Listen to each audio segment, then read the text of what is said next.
Hello again. I hope you're doing well today. I'm going to keep trucking through this book. We're on page 141. And the last time we talked about OODA loops, which is a bit of my Air Force nonsense coming through. But this time, back to the game proper, with all of the whinging and hemming and hawing and nonsense. But Faction War Games is the name of this chapter.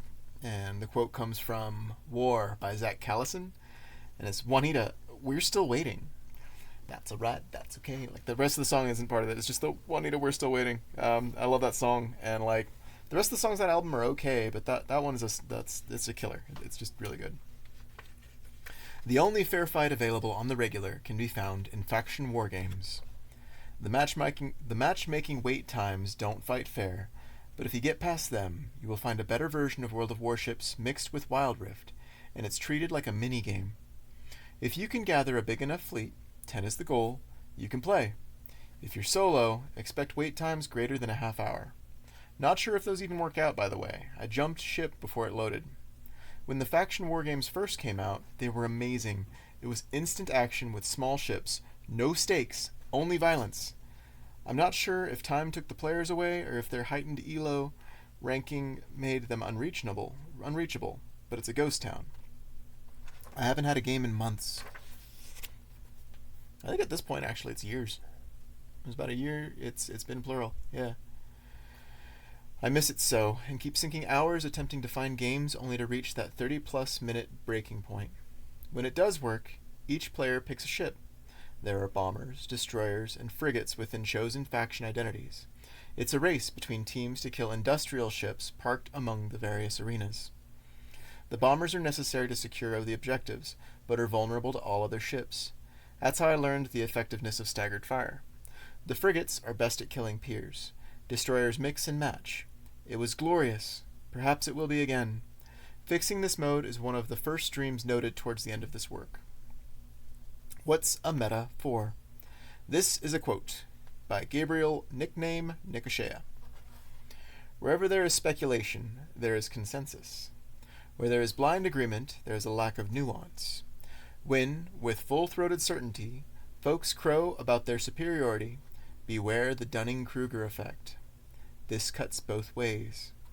Unrelated example, the arguments that lack nuance surrounding climate change are as lacking in nuance as the arguments surrounding weather manipulation tech. They're two sides of the same foolish, gross simplification of reality. One just happens to have an implicit control, while the other uses fear for manipulation. Pick whichever you want for whatever. You're welcome to be as right or correct as you so wish. Anyways. Meta is shorthand for metagame.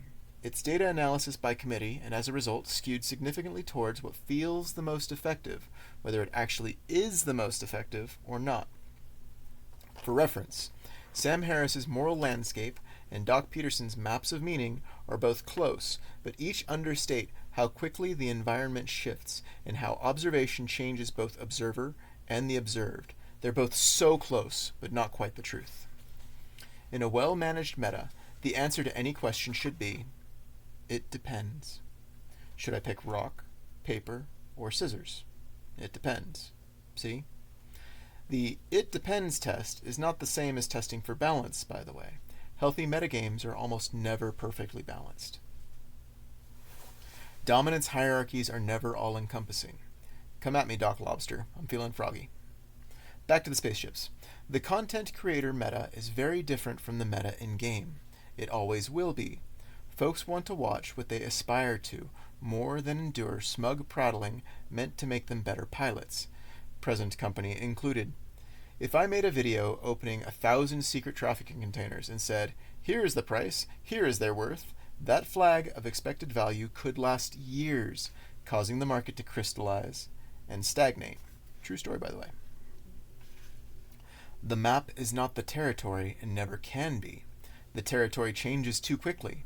Metas are stale the moment they're minted and labeled. Still, following the crowd is usually a safe bet. At time of writing, most of the places I frequent follow a kind of secret police meta. There are Concorde ships Omegas have access to that are just all around more popular than anything else on the market. Allegiances, Asteros, Stratios, and Enforcers fit this bill. The Allegiance Covert Operations Destroyer is especially nasty. I love them. Alternately, Fiends and Nightmares are louder and prouder means of countering enemy warp stabilizer modules. These result in far more dynamic and interesting fights. As a result, they get a lot more play on the YouTubes. The meta will change. As a matter of course, new tactics arise to counter the old. Here's a bid at countering current and future trends. Break the meta. It is in your power to do so.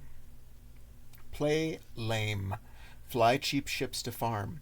Save the higher tier gear for secure settings like high sec or condensed spaces where only the alphas play. Starve the beasts. Whenever the meta settles on a specific strategy, the answer is usually found in the opposite end of the spectrum. At present, everyone relies on a going deep approach to accelerate their way through the grind. Alphas have an easier time finding paths toward wide strategies. They must fly cost-effective ships as they're the only options available. Use mining destroyers. Ventures are better rock haulers than miners. Steal the bacon from under the noses of the whales. Use escalating forces when farming to minimize exposure of higher value, higher effectiveness assets. Cover a wide variety of spaces with easily replaced options to keep life spicy and play arousing. Laid ease. Hunt with a Bowie knife and a flashlight until you're ready to add a pistol and some bubblegum. In all things, let Tank Girl be your guide. Fly dangerous with others. Farm dangerous in packs. Grab torches and pitchforks instead of grinding for howitzers and hellfires. The hunters will adapt. Don't worry about them. They're a hardy bunch, and quick. The meta can be a guide for alphas. Covert operations craft, like stealth bombers, ain't as flashy as a Stratios, but they're a lot more cost-effective. Rushdown cruisers like a Caracal or Stabber can approximate the sudden strike of a bubble with enough oomph and ouch. Pairing pairs can scare bubbled terrors. Take those lessons and germinate them into something more interesting. Stealth mining, for example, or having mixed mission guards to keep your friends safe as they turn belts into birds, are ways to twist missed opportunities into new ones. You can fit two large rapid missile launchers and three mining lasers on a Stabber fleet issue. Whatever the meta entails, it only has as much say on your behavior as you allow it. Everything is made up, and the points don't matter. Whales will always spend money to make time. Keep spending time to make memories. They need to kill 60 of me to make my operation run at a loss. I don't need to kill any of them to turn a profit. Still, killing is fun. ¿Por qué no los dos? I love those commercials, sorry. Share the love to get the violence moving. If you want to commit mad arson, don't go lighting fires. Lower the cost of matches until kids play with them. If you want to kill someone, sell them a weapon. Statistically, they'll most likely use it on themselves, but if they use it on another, they'll suffer before wishing they had. If they're lucky, they'll pick a fight they can't win. To protect someone, give them a weapon. Teach them how to use it. Show them it's not the real threat, and give them something to protect in kind. Love ain't in language, but it is in understanding and experience. What do those kills mean for those that follow the meta? Hopefully they bring satisfaction. Not everyone has the time available to experiment and enjoy an experience. They showed up. Love them even if they're flying store-bought rather than homemade. Any whale spent all that money for the overkill. They paid in time elsewhere, hopefully having fun in the process. If that's what they need to find happiness, I'm happy to pay for the targets. Still, anything they can do, an alpha can do cheaper. To really make the meta your meat, strive to never do the same thing twice. If you aim to be as consistently inconsistent as possible, there is no way to lose. The river changes as the man, and never shall the two meet in quite the same way twice. Note the difference in this eternal moment relative to each other brief bit of eternity, and you might just find yourself living forever within the span of a breath. In other words, go put rapid medium missile launchers on a venture and cause a ruckus, bucko. Own your space. I Can Only Count to 4 by Psychostick, which is a parody of Let the Bodies Hit the Floor, and it's funny as fuck. Excuse me. The purpose of any government is to secure and allow the life, liberty, and love of its citizens. The best way to approach this is to provide it universally. Pursuant to that, let's just be friends, okay? Machiavelli called. He wants a word. Kumbaya and growth is not how war works. War is stupid. It revels in the glory of broken bodies before a child god's tantrum. War dehumanizes and makes toys of its supplicants. This strange inversion, the objectification of mortal men, women, and animals, is voluntary. In absolute submission to a perceived order, individuals lose identity and so become agents of absolute disorder. Any imposed order is just chaos, flavored like the self. Down, Athena. It is now Ares' turn. O noble beast that trades a crown of flowers for one of teeth, have you made a monster of yourself to give up the pain of being conscious? Kill 'em all, and let the worms sort 'em out, yeah. Hopefully the poetry scared off those who would use these concepts for evil. If not, even better. You can claim to own anything. Seriously, try it. The moon is yours, dear reader, now and forever. A gift from me to you. Possession is 9/10 of the law, but delusion is bulletproof. Possession is, in itself, a delusion, but it's nice to pretend we have any say in things beyond our limited capacity to act. Territorial claims are much the same as your new lunar accessory. Freedom is the ability to say no. Power is the ability to say yes. Both those concepts can be flipped with a change in point of view. In some sense, might makes right.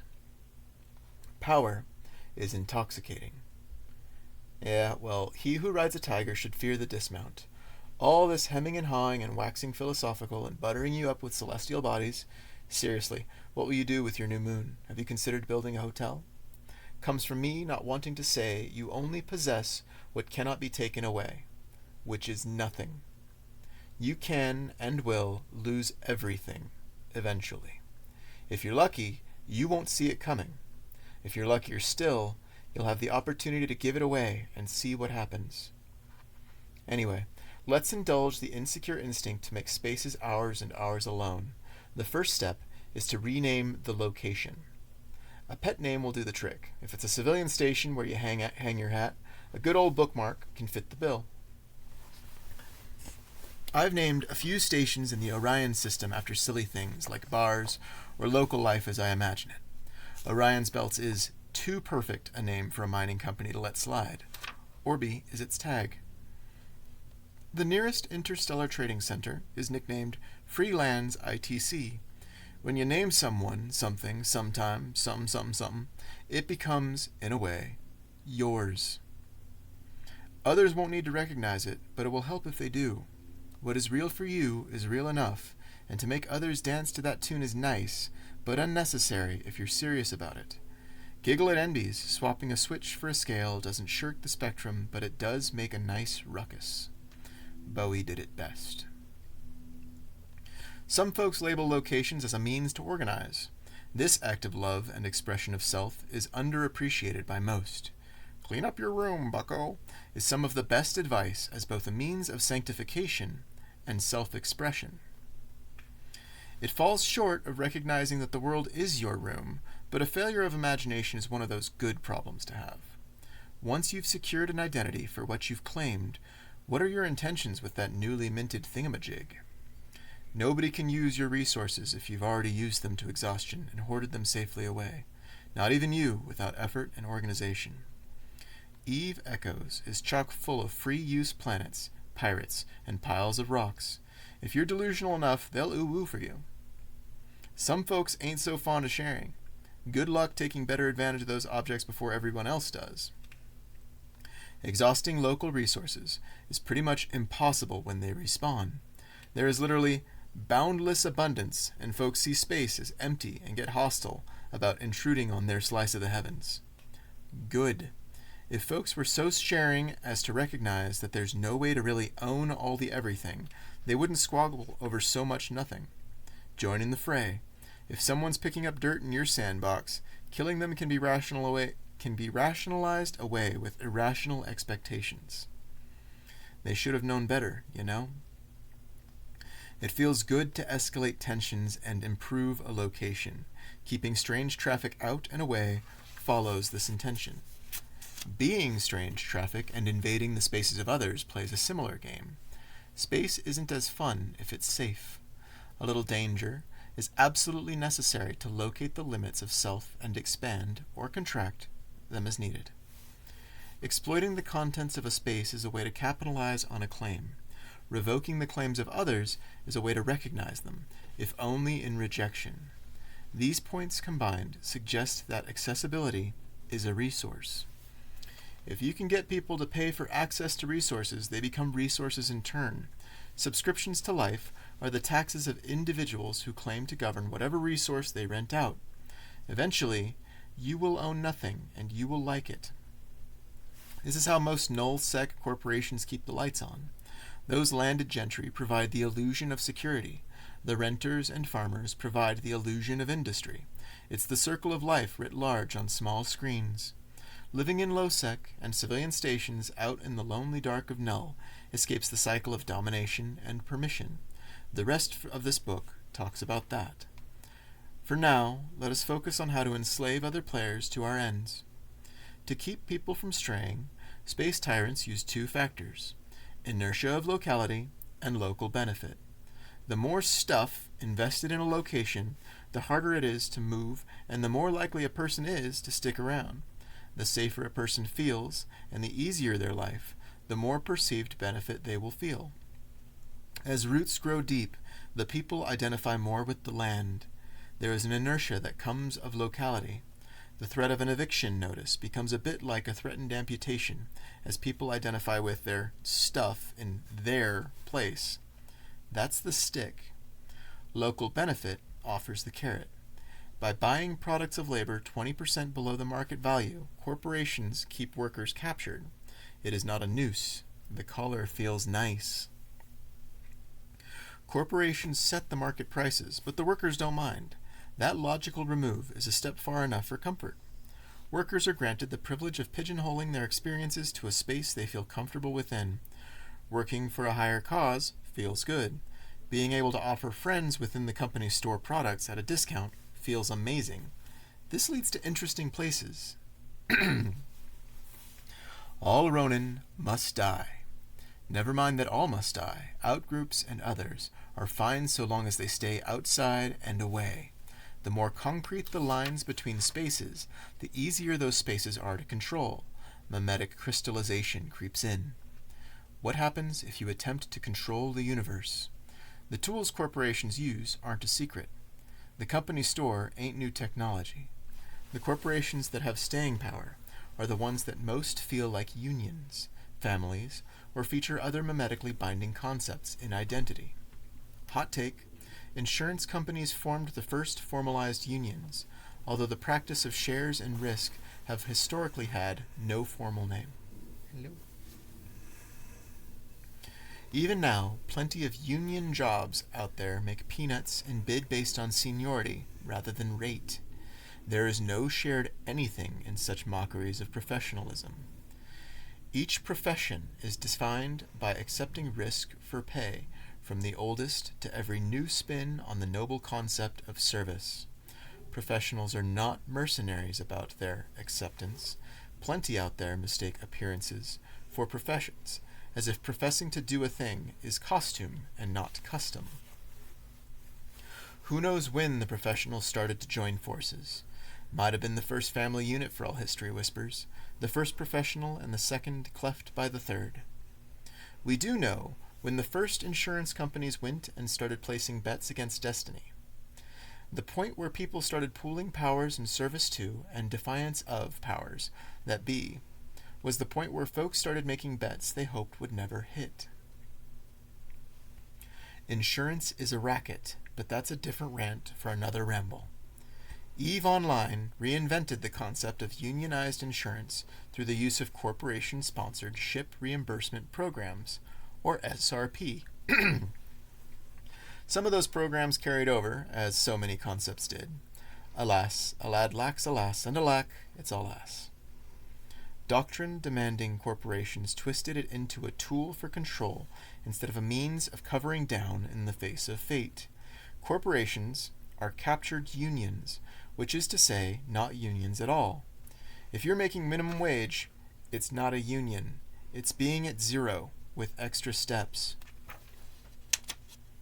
It is possible to stand alone and use the proceeds from your adventures to hire out the corporations. You know how they operate. You know the market will respond below the corporate rate, 20% below resting bitch prices. More importantly, you know the market will move at any level if it looks 20% below resting bitch prices. There is a difference. Provide a convincing enough backstop, and there's a window of opportunity before the other marketeers can react. This is how you employ even those outside your corporation. This is how you can make wages enslave. The floor has never been lower. As an indie privateer in a galaxy 4 corporations, you can push and pull prices as you wish. Just stake your claim and make the most of it. Then, when you're ready, take a look at the sections on trade that follow. Now that we've journeyed through the heart of darkness, let's get back to talking about shooting stuff. Kicking ass is, and always will be, far easier than taking names. That's the joke folks don't seem to recognize when they rely on the old cliche, we can do this the hard way or the easy way. Violence is the easy way. Threats only work on the willing. The point where expediency fails is where people recognize it's easier to die and try again than it is to roll over and take more perceived abuse. Spears over swords. May your axes chip and shatter, winter's wolves by the sword. A good spear is lightweight with plenty of reach. Most importantly, they're cheap to produce. The closer to free a weapon can be, the more effective it stands to become. Freedom is the ability to say no. This turn of phrase is normally used to describe freedom from addictions, but it works for most scenarios. In the case of territorial control, being able to say no to the influence of other players, even when it's a terrible idea.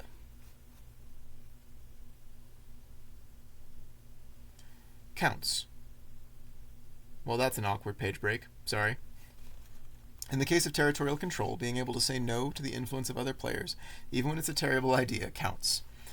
Alphas that contribute their ships to the defense of corporation stations are helping to say no to evictions. Same goes to removing stations that don't get permission to park. The commander that can rally more members to their cause, even out of doctrine, has a significant advantage in any fight. With every pilot a sensor, a good commander can adapt as the tactical landscape takes shape.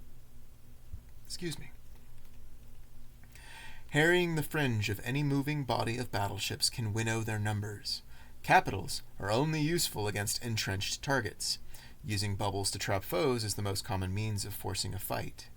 Nothing breaks the spirit more than refusing a fight in favor of taking objectives. Small ships get to choose more easily than big, lumbering forces. Soft targets don't move. Structures have a damage cap per second of about 2,000 units of ouch per second. More high slots means more potential spread for the damage a fleet can dish. A lone battleship can hit the cap with each shot, but there's a hole between blasts that could be filled with smaller volleys. You can fight a hornet's nest with a sledgehammer, but if your timing on your strike is even a little off, you're going to have a bad time. In a game where the hornets don't stay dead, bon chance, amigo. Nothing is as free as a frigate. Smaller ships can say no in every way imaginable compared to their more ponderous kin. Frigs are akin to spears. Historically, the sword is a better symbol than a weapon. They're hard to make. They take training to use well. You must already be close in order to use a sword to kill, but wearing them is mostly free and for effect. They look cool. The most effective among them can only emulate what a good old-fashioned poke and stick can do. Spears have a higher body count. It's not even close. For the majority of history, a minor wound was bait for disease. With those stakes, sticking even scratches can kill. Any miner armed with a spear is an issue. Any group of spears is a threat. Arrows are just smaller spears with automated throwers. A reliance on spears makes empires. A reliance on sword makes empires fall. Cuts aren't as deadly as they once were, but counting coups still nets effects. Exhausting an opponent into non-action is as temporarily effective as their death. The best tool for putting holes in people is the one that, as cheaply as possible, allows its wielder a degree of security while denying it to the foe. Spears. To that end, even higher-end gear has a tendency to attempt the brutal simplicity of a spear. Nowadays, real-world drones do butcher's work better than manned, mechanized units. War is economics kinetically applied. Ain't any strategies more effective than mass with reach mustered on a dime. The trouble is getting the masses. Alpha options in any order of battle would go a long way towards getting more folks scrapping. Most major PvP corporations require high-cost and high-caliber doctrine ships to form a bigger line of battle than their enemies. They're stuck pre-Napoleonic for land examples and pre-carriers for naval operations. In aviation history, they're about caught up, but again, drones are in the process of making Sky Knights look about as silly as full plate in a shootout. Having a plan for alpha ships are the best tools for war if you aim to win. If you're looking for spectacle, battleships and bigger are better. If you're looking to wear an opponent down and fight dirty, you're going to need spears. Power is the ability to say yes. There are many solo hunters who know just how yes an interceptor at the right time can be for picking a fight. Small roaming gangs don't need to escape bubbles if popping the bub's source is the goal. A trade is more painful for the one than for the many. An individual can replace a 50 million ISK loadout a lot faster than a 500 million ISK one. And that's not even taking into account the teamwork readily available in a group of well-coordinated spear carriers. Spears are the natural second step in the life cycle of an insurgency. Knives kick things off, but when folks start duct taping kitchenware onto broom handles, you know shit's about to get real. Insurgency is about teaching the tolerable limits for an organizational relationship. Alphas are almost always going to be outgunned, but with the right strategy, positioning, and tactics, there is literally nothing anybody can do to keep them from progressing and expanding their options and experiences. Consider and attend. Alphas have the benefit of performing smaller sorties, and so, potentially, more. Losing a light cruiser on a coffee break don't sting when there are 3 more, 5 destroyers, and a dozen frigates waiting for the next test run. All at less than a single battlecruiser might cost, let alone a battleship. The margins are too wide and forgiving at those lower levels of granularity. The reach helps spread influence far faster than fatties can keep up with. A body of 4 cruisers spread between 2 or more targets might not be a threat to a whale's pride and joy boat, but everything else in that whale's territory is on loan, should that small gang so choose. Take the easy targets. Take cameras, leftover planetary goods, and those that can fall for bait. Even just taking up space is enough to start. Take other alphas into the fold. Take the anomalies. Should beef drop in, the pirates can hold them while your force moves on to the next, or turns to choke slam as the case may demand. Take the miners. Take the compressed spaces. Take the sense of security and certainty away, and take the soft targets off the table. The hard targets will have nowhere to safely land. Spears take and take and take, a step at a time, to claim territory. Swords, without spears, take the pointy end in the back. Take your pick. Structures are soft. If I could burn this town, I wouldn't hesitate. Choke by, I don't know how, but they found me. Good song. Most space stations find themselves fairly immobile. This is unrealistic. In point of fact, any object in space can have some thrust strapped on and sent willy-nilly or wherever with care, but the conceits of Eve are built around tabletop wargaming conditions. Grids are tables. Ships have defined ups and downs. Objects in space tend to occupy a location until moved by other objects or under their own power. Eve Echoes is a real-time tabletop wargame beneath all the pomp and ceremony, and I love it all the more for it. Has nice bones. Real space warfare will have a lot less daka and a lot more things crashing into other things. Easy as they are to hit, the space stations of Eve Echoes are built of stern stuff. There are 3 phases to taking down a player-owned structure. The first is to strip away the shielding. A day later, there is a window of opportunity to strip away the station's armor. The final defense of the station structure is scheduled for a time of the station owner's choosing. That last timer is an opportunity to mount a defense and save the structure from destruction and potential theft. Defenders will rally their biggest and baddest ships to save their chunk of territory. Attackers choose whether to mount an assault or hold off. Those who seriously intend the station harm will most likely wait. At first. Attrition is not just a physical threat. Willpower degrades.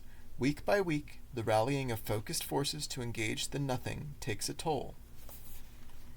In the face of such dirty fighting, many would rather just pack up the station and come to terms. It feels like getting stood up for a date, repeatedly, without alternatives. Consider the fact that every nullsec operation is composed of multiple structures.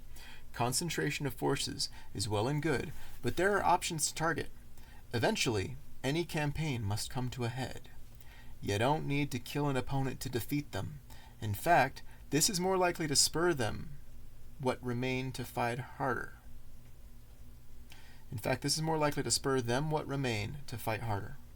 Total war doesn't work. For each victim, new vengeances are born. In chess, there is a method of threatening 2 pieces at once, forcing an opponent to choose. This same technique can be applied more broadly. Force an enemy to choose where to defend. A single ship can devote an hour to try an enemy's patience by aggressively redecorating exteriors. There is no profit but potential content. If they respond with overwhelming force, disengage and spread the word. More small sorties will force defenders to either take up shifts or become predictable. Predictable targets are manipulable. Patterns of behavior are ultimately what kills everyone, though few recognize it before it's too late. Target multiple corporations. The sovereignty information on the galaxy map is an invitation. Go knock on doors and make friends. If that doesn't work, try kicking them down. Excuse me. Tag enemy territory by leaving a single tritanium in a can outside any stations you deface. It's silly, but the more contact made, the more content generated. Pick on bigger corporations. With more to defend, the advantage is in the harrower's favor. Poke at outskirts, pick at hearts. You'll be surprised how much you can get away with before other players mobilize. Even after they do, they want stand-up line versus line battles. Skirmishers don't eat free, but there is power in voluntarily moving an enemy. Nobody enjoys getting jerked around forever. Historical equivalents to this common David and Goliath situation are pervasive. The forces that favored the more mobile tended to win over time, or at least get a little bit Genghis Khan, as they could better select the field of battle. Unequal levels of attritional impact add weight to the skirmishers. A cap pilot who takes a night off is a lot more missed than a caracal collector watching the kids. There's a much easier... Thank you, love. Stand by one. Thank you very much.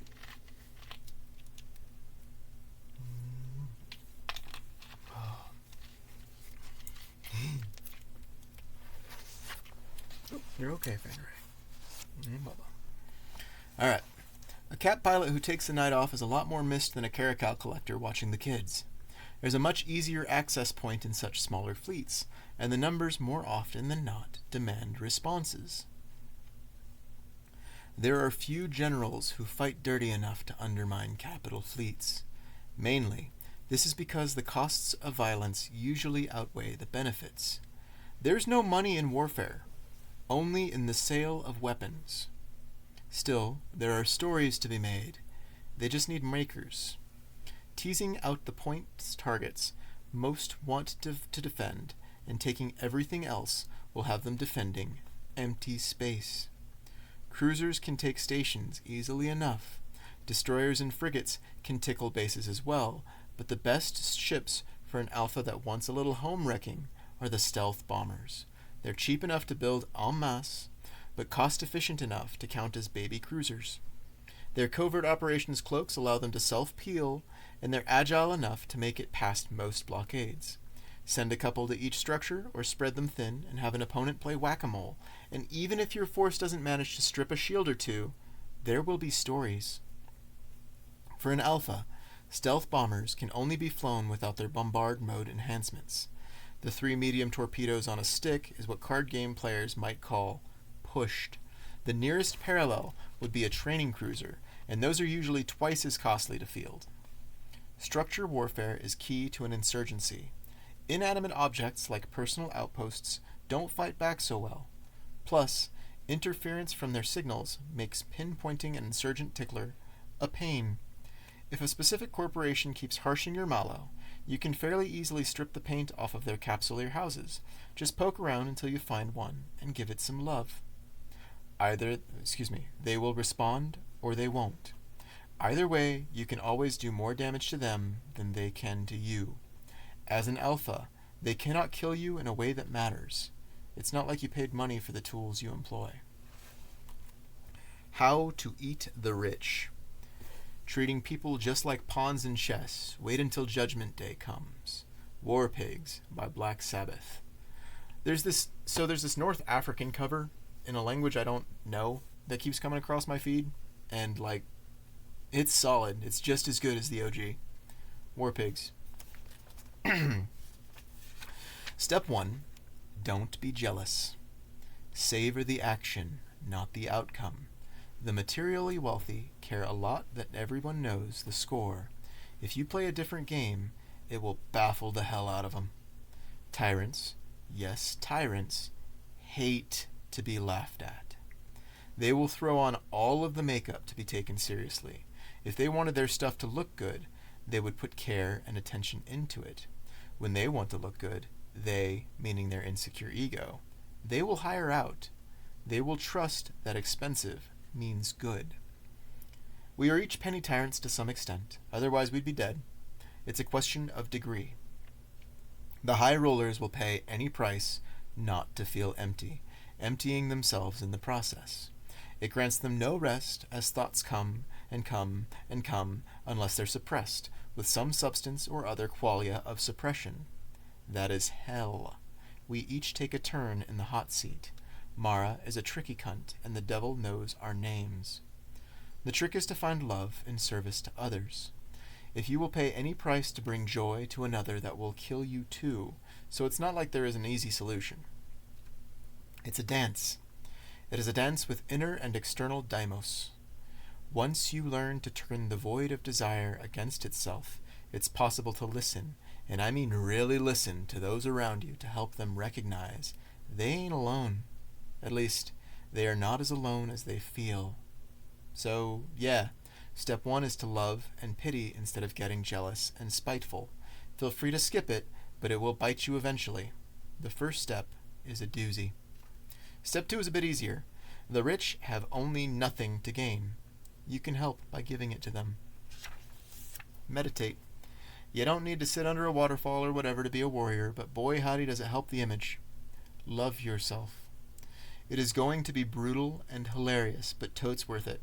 When you can love even mosquitoes, you're doing it right. Feel things deeply. This is easier the more emotions you experience, process, and release. From there, you can transmute sensation as readily as you might the economic toys found in New Eden. Have fun.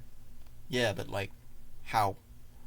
Get creative. Make things that cannot be bought and sold at market. Produce positive experiences. Play with the market. Don't just do it by the book. That other one, not this one.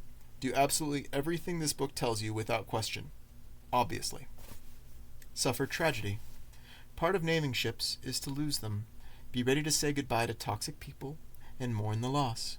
Completionism will mire you as tackily as expedience.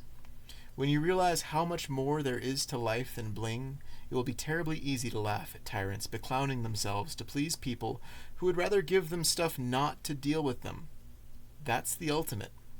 Tyrants hate being laughed at. Nothing makes a person feel smaller than being recognized as a silly goose, unintentionally. Nothing makes a person feel more loved than being recognized as a silly goose, intentionally. Unfortunately, some of us are magpies. Care Bear scare complete, let's get to brass tacks. You eat the rich by feeding them the food you take from their mouths. When your losses become a source of joy, it's sometimes hard to recognize how the losses of others can be devastating. Incursions are dangerous. Where there is danger, there is profit. Remember the part where I mentioned loss will come as a matter of course? Where whale corpses fall, entire ecosystems are born from among their odd bones. You can't contract, but you can message the person whose stuff you recover that if they initiate an acquisition at a fair price, you'll happily give them the goods. Short of that, resell what you can't use and stockpile what you can. Buying at a higher price than competitors will naturally raise the value of the goods you value.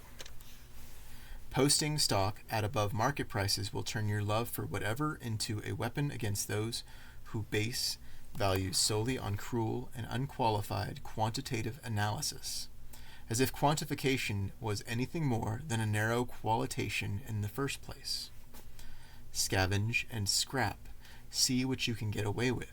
Just because you don't have access to blockades doesn't mean you can't take a bite out of nullsec traffic, by the way.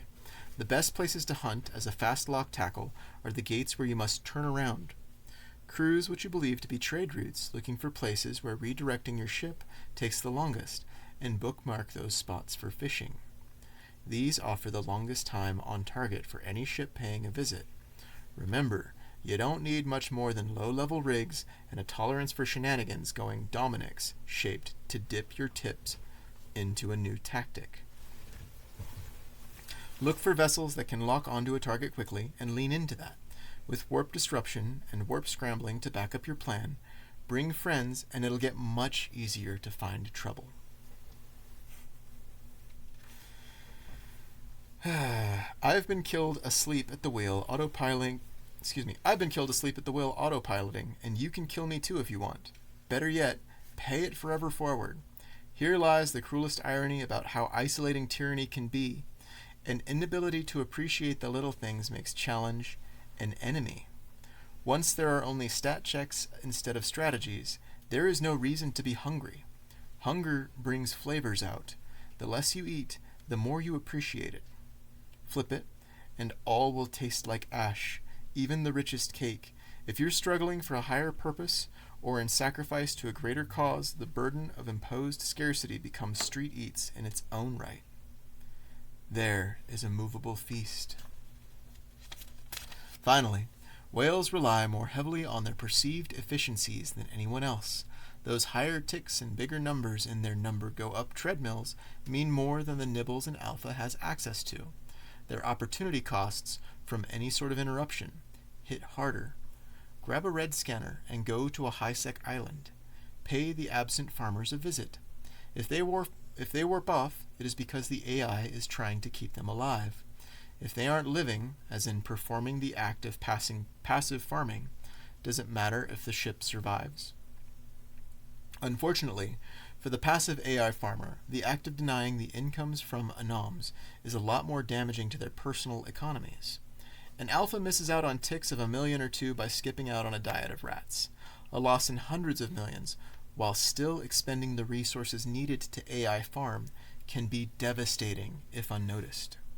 Remember, the efficiency of an investment depends on how quickly it replaces its expenditure with profits.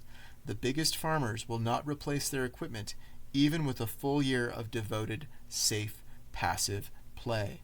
I repeat, the cruelest violence an alpha can do to the omega population is to go to a high-sec island filled with story farming beauties. Scan them down. Go visit. If they are using the game AI to passively farm, they will naturally warp away. Mission accomplished. They're out the resources it took to attempt that passive farm without the reward. This is called a denial of service attack. They deny themselves by avoiding us hoi polloi. There ain't many poets better than Justice. If the farmers don't warp off, use their bodies as shields and try to steal their farm out from under them. It's easier to get that last bit of damage with a burst than a steady stream, so they have the advantage. To all my old League of Legends buds from back when LoL was young and Evelyn was amazing, Creep Deny exists in Eve Echoes. Better yet, support them. If you reward active players by trying to keep them alive, they may or may not be grateful. Either way, our actions, good or ill, echo into eternity. Use these dark arts for good and not evil. Godspeed, Pilgrim. Trade under oligarchy. Alright, I need some more of this amazing juice. The briskus. Thank you again.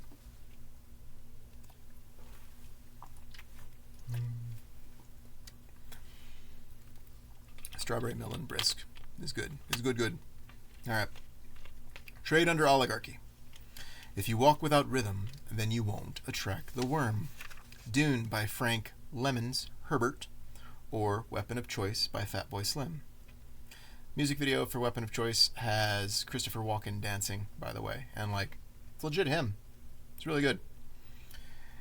If you're alpha only from a desire to handicap and give others an advantage, expectations are pretty easy to manage. I will not fly the fanciest ships so long as this challenge persists. This pleases me. I'm not the sanest muffin in the basket, case may be. If you are an alpha, due to a lack of funds, even better. Use Eve Echoes as a meditative tool. Be silent and still and do your best to let thoughts go as they arise. Focus on your breathing. Focus on your environment, both in and out of the game. Humans process emotions subconsciously in moments of stillness and silence. It was rude of me to assume your species, but you'll get over it, won't you? Alpha operations require time, and only as much attention as you choose to spend. This game is a gateway drug to emotional health, if ever there was one, should you choose to use it. It is also a dangerous addiction that can pull your wallet out through your eyes. Be careful. Omega doesn't take much work to attain, just time and concerted effort. For those looking to speed things along, whales drop enough loot to hit it fairly regularly. Returns on purloined items depend on the market. Theft is unreliably dangerous without plenty of experience and foreknowledge of environments. It is possible to invest in items such that their ISK value goes up over time. I have too many shuttles from back when they were a gag item. At time of writing, they are worth 200 million plus a pop. Such speculations on the ISK markets are nice to play, but the easiest bet is Plex. Pilot's licenses, or Plex, are the fuel for Omega privileges. It takes 170 Plex to become an Omega character. An additional 430 for a total of 500 gives a player a higher tier of Omega, which boosts how quickly skill points are given, but doesn't do much more than line Nettie's pockets with lucre. Swag factor is real, so if you want an easier road, by all means, pay up, sucka. There are folks who have shelled out sweet cheese every month since Echoes came out. There aren't many of them, but they are huge. These whales among whales are so far ahead that the only way to possibly catch up is hope they've been slacking. They keep the lights on, heaven love 'em. They're fictional oligarchs. The smartest among them bought a whole mess of Plex back at the beginning with ISK and are still riding that stockpile. The value of Plex steadily increases over time as fewer folks add it to the market. It depends on real money, though, going on Nettie's bank statement. Thank whales if you see them. They're buying the beers. Invest in Plex if you're interested in sticking around. It helps them, and you, if you can spend it from the market to snag Omega, even better. Less Plex in the wild makes what's there more valuable, at least until the servers are shut down one day. A stable market is predictable. What can be predicted can be explored safely. Unpredictability is danger. Danger is fun. Fun becomes predictable. You see the cycle? Timing is everything. The pace of play sets the timing for rewards along the game's schedule. Every action takes time. Not every action needs monitoring or input to pay off once the process is started. Eve Echoes is simultaneously an idle game, management game, and high-speed combat game all in one. It is a scaling sandbox with more players than an ogre. With more layers than an ogre, but less queepy number-crunchy nonsense than something Paradox might field. Eve is as dumb or as five-head as you want to make it. Everything depends on the markets. Alphas are limited to, at most, 10 market interactions total. That's 10 buys or sells, not 10 of each. This provides a narrow pipe for strategic objectives to flow through. Thankfully, space is huge. The night is dark and full of terrors. Glorious. Expectation management. We had to hide behind the supermarket until the sun came up again. You told the drunks I knew karate, by Zoe Van Gogh. I am drunken on a ladder. Not the brightest way to start my night. You told me you would cure my vertigo. That was a lie, that was a lie, that was a lie. I love that song. For any alpha, uncertainty means that they will never rule the universe. That goal isn't in the cards for even a cabal of omegas for other reasons. The main one is that they cannot contend with concord.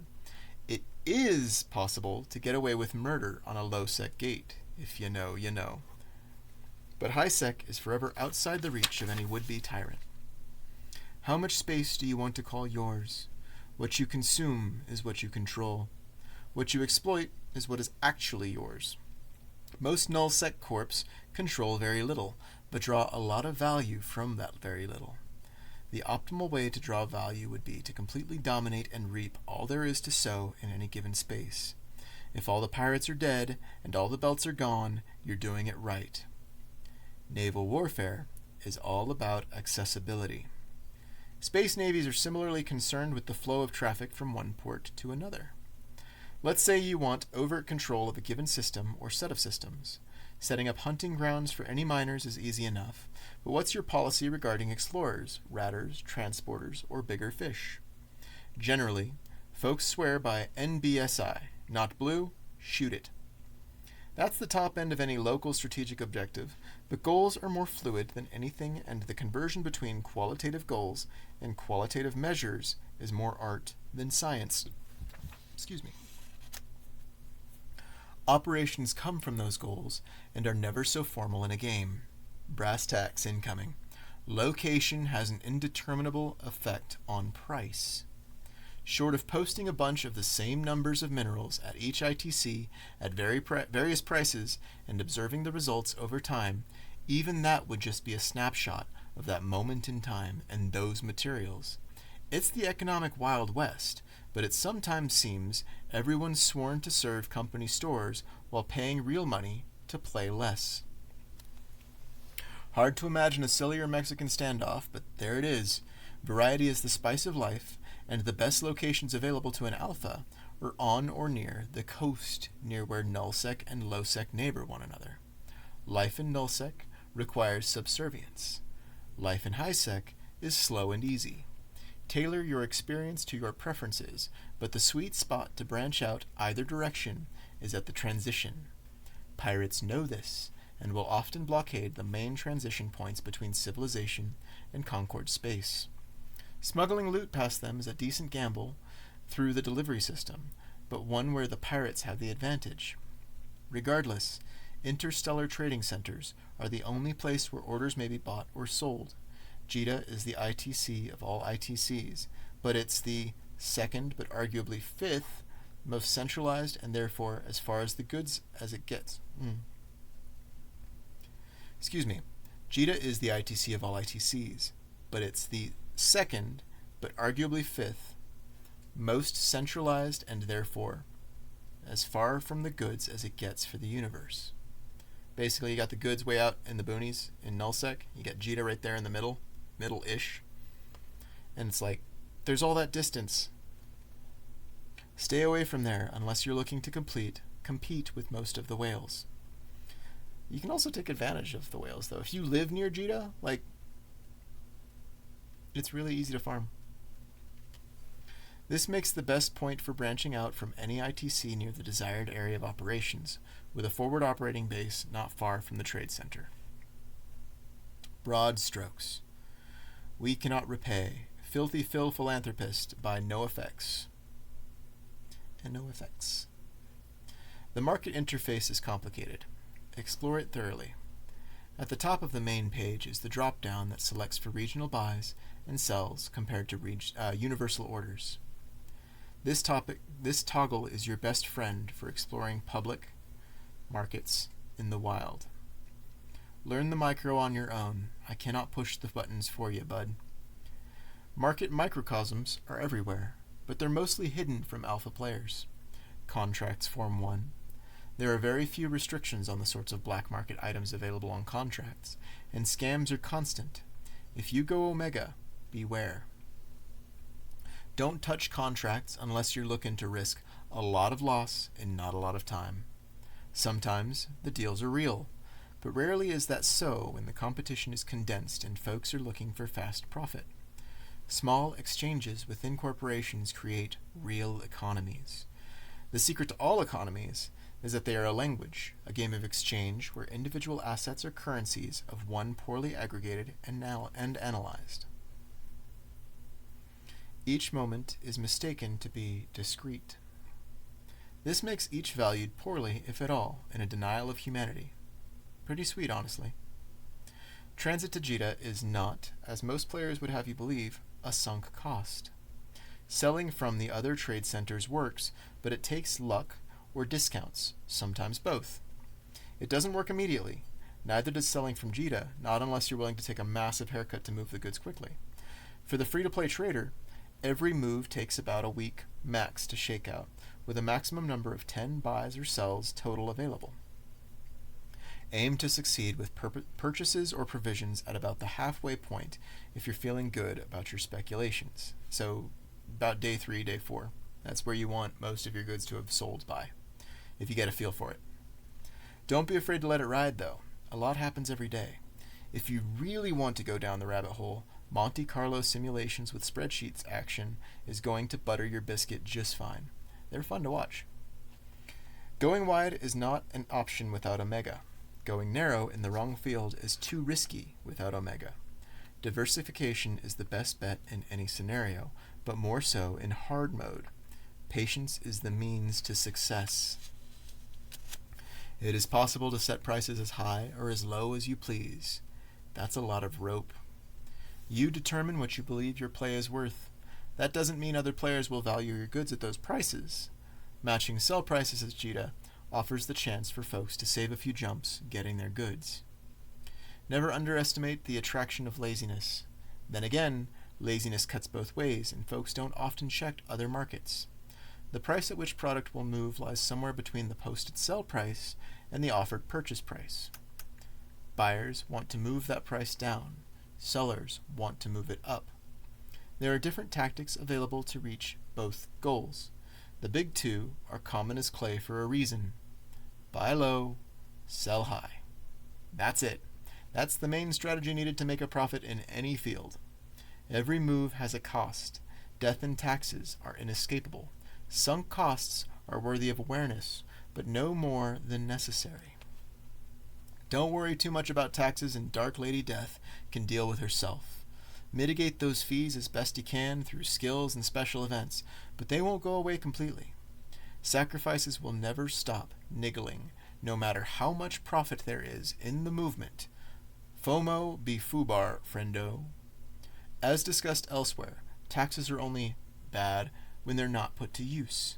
Covers are a use. Even then, taxes take currency out of the market, making what remains more valuable by comparison. This is why the wealthy shouldn't want taxes over the long run. This is why the wealthy should want taxes over the long run. They don't, of course, because they're penny-wise, pound-poor, and limited to their own perspectives.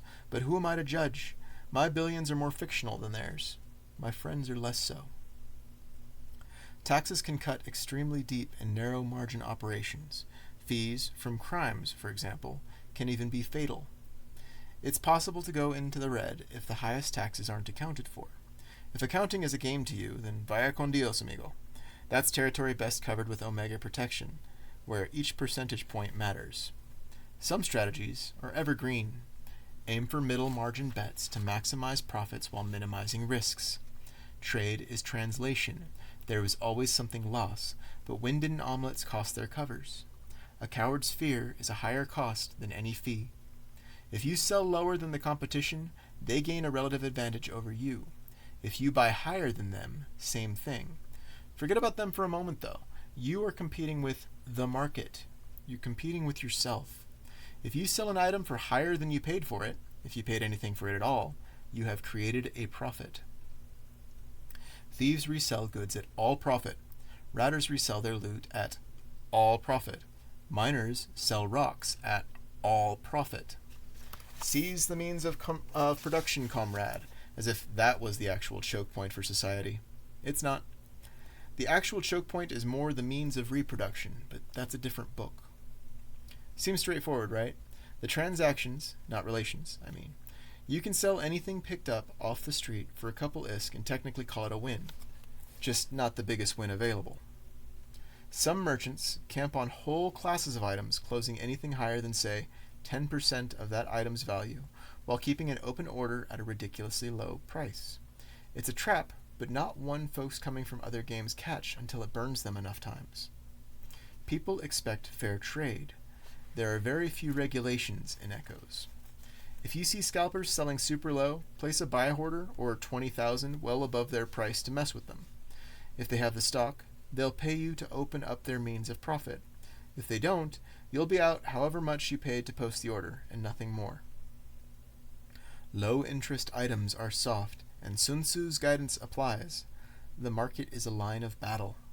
When the flanks are weak, attack the flanks. When the center is weak, attack the center. Experiment with loss leaders, items that are sold at a discount meant to entice additional purchases from a specific location. Experiment with build-ups into floods. Experiment, experiment, experiment. The goal is to become less wrong over time. We're looking to do science. With everyone focused on JITA, buying out entire markets is surprisingly easy in the short term, but takes a lot of income over time. There are far more items in reserve than on the market. Buying out stockpiles can be done in bursts, but the market returns to the mean over the course of a week on average. Continuously controlling an asset's value is difficult, but not impossible for a cartel. This is well outside what a free-to-play pilot can sustain without teamwork. Alternatively, think of buy orders as missions. You can fulfill your own orders, though there is always some loss in the exchange. Even so, this mentality is useful for enlisting help from others for a specific goal. Building faction ships, for example, is a challenging solo starting point for an industrialist. Even offering ridiculously low rates on purchases will yield surprising results, as folks can't be bothered to hit the central markets. This is the game. There is a constant and steady auction going down on all of the things. It's possible to modify prices for a small fee so goals can be bumped every week until they're met. Raise carefully, bid reasonably, save wisely. Alright, that's the hour marker. I'm going to do the Orbi report next, but we're going to pick up on nice assets next time. I hope you all have a good week, and I ain't going to see you next week, but I look forward to your company? To this parasocial interaction anyway. Have a good day.